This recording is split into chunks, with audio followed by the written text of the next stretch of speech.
It was a city so powerful they called it America's Sixth City, home to Rockefeller's oil empire, the nation's steel backbone, and the birth of rock and roll. Then came the fires, the riots, the collapse. This is the history of Cleveland, not just a Rust Belt story, but the story of American industry itself. From frontier settlement to factory town, from national joke to comeback kid, here's how Cleveland became the city it is today. The forgotten dream of General Cleveland.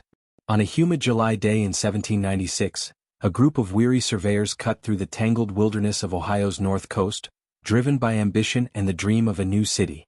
At their helm was General Moses Cleveland, a Revolutionary War veteran who laid out a New England-style town centered around a public square, but then curiously vanished from its story, never to return. His name, once proudly stamped on the settlement, was quietly reshaped, some say to fit a newspaper's masthead, into Cleveland. Yet from that humble, swampy outpost by the Cuyahoga River, a tenacious spirit emerged.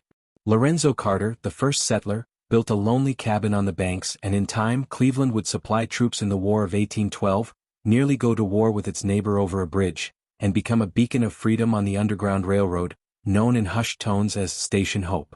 Battling ice, mud, and political strife, the city grew with canals and rails, always reaching toward the Great Lakes and the wider world.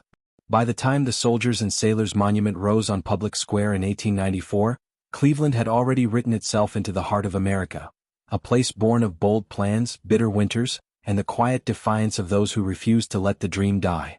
Steel, steam, and strikes, Cleveland's industrial ascent. As cannons roared in the South, Cleveland's own engines began to thunder. The Civil War catapulted the city from a quiet lakeside outpost into an industrial titan, its docks, rails, and workshops humming with unrelenting energy. Positioned perfectly on the Great Lakes, Cleveland became a gateway between raw resources and the booming markets of the East and Midwest. In 1870, a young and calculating John D. Rockefeller founded Standard Oil right in its heart, injecting Cleveland with power and ambition that echoed far beyond Ohio. Waves of immigrants poured in, Italians, Poles, Hungarians, Irish, each chasing the promise of steel and sweat, each shaping the city's soul. But with growth came conflict. Smoke from factories mingled with the fire of rebellion as workers took to the streets demanding dignity, their protests often met with violence. The city's pulse quickened further with the rise of automobiles, names like Peerless and Winton roaring into America's imagination, while electric and steam cars whispered of a future just taking shape. By 1910, Cleveland stood proud as the sixth city of the nation, a place of grit and grandeur.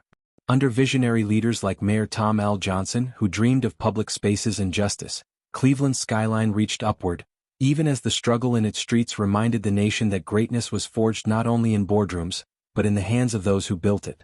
Jazz, justice, and jolts of rebellion, Cleveland in the Roaring Twenties. By the time the Cleveland Indians lifted their first World Series trophy in 1920, the city was a seething, roaring metropolis, home to nearly 800,000 souls, many of them newcomers chasing freedom and fortune. From the cotton fields of the South came waves of African Americans, escaping Jim Crow and seeking dignity in the North's smoky skylines. They joined a teeming immigrant class, Italians, Jews, Slovaks, Croats, each carving out a life under the shadow of factory stacks. But with the boom came unrest. The streets trembled in 1919 during the May Day riots, when radicals and reactionaries clashed, and fear of socialism lit fires in the national psyche. Meanwhile the city danced. Playhouse Square glowed with theater lights. Short Vincent pulsed with jazz and mischief. The Cocoon Arts Club threw masked balls so scandalous they sent polite society into a tailspin. And Prohibition? It barely touched Cleveland. Bootleggers ran liquor across the lake while speakeasies buzzed with flappers and gangsters, the Mayfield Road mob ruling their turf with swagger and smuggled Canadian whiskey. Cleveland wasn't just growing, it was exploding with energy, contradictions, and a defiant spirit that refused to be silenced. Skyscrapers, silk, and survival, Cleveland's dazzling rise and sudden fall. As flappers twirled through glittering department stores on Euclid Avenue, Higbee's perfume counters, Taylor's velvet gloves, the May Company's golden elevators, Cleveland had found its stride.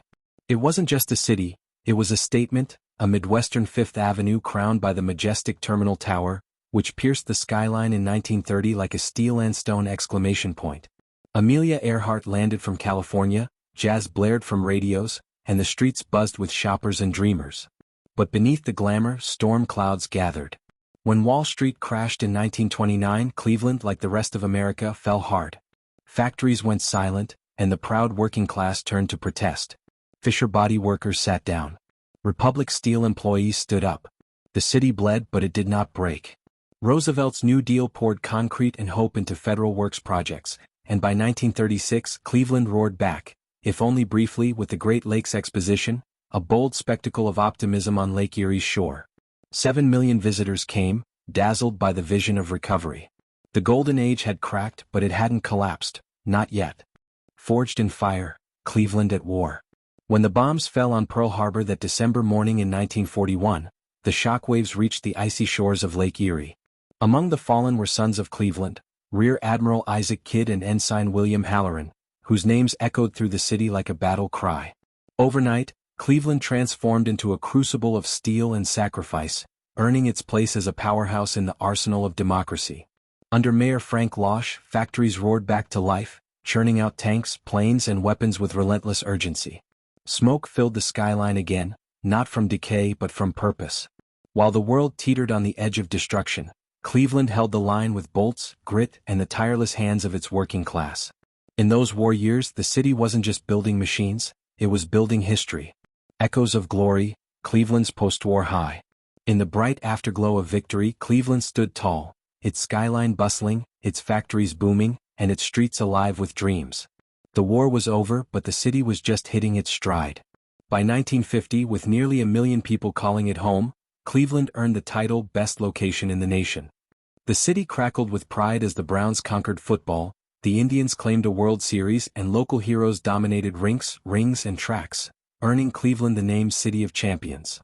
Meanwhile, a restless new rhythm pulsed through the airwaves, and a Cleveland DJ named Alan Freed gave it a name that would echo through history: rock and roll. These were golden days when it felt like anything was possible, and Cleveland was the heart beating loudest in America's chest. From fire and fury to revival, Cleveland's gritty path forward. The fire on the Cuyahoga River in 1969 lit more than polluted waters. It ignited a national reckoning and marked Cleveland's plunge from industrial giant to symbol of decline. As factories closed and families fled to the suburbs, the city wrestled with the double blows of racial unrest and economic collapse. Carl Stokes broke barriers as the nation's first black mayor of a major city, fighting to save a river and a fractured community. Yet the 1970s brought bombings, bankruptcy, and a staggering unemployment rate that branded Cleveland with infamy. Still, the city clung to hope. In the 1980s and 90s, new skyscrapers rose where smokestacks had fallen, and the Rock and Roll Hall of Fame stood as a proud echo of the city's cultural legacy.